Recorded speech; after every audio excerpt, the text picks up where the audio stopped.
Congratulations, customers! Today, everyone gets a free lesson on how mean this store is to everyone. And as this store's 100th shopper, I would love to claim my prize.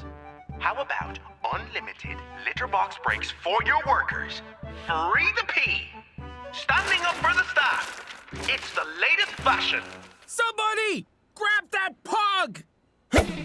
Woohoo! Way! All off the rails! Whoa! Ah!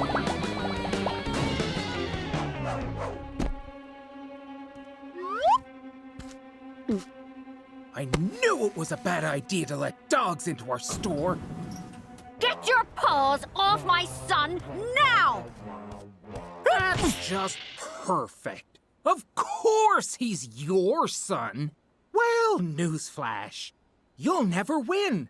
Those dumb cats outside will buy any tacky knockoff just because their favorite blockhead actor is wearing it.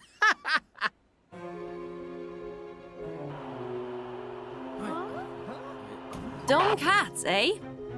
Blockhead actor, eh? Huh? Mac Cat? Mac Cat.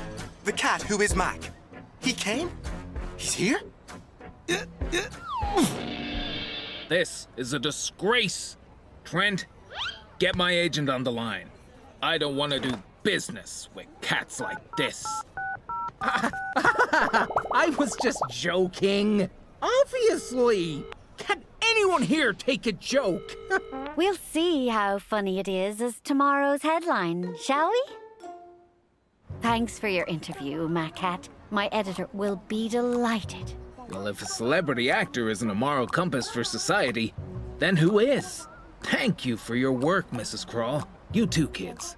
In fact, how about some ice cream? On me! For all my loyal fans! What are you waiting for, Flix? It's not every day you get to meet your hero. I already have.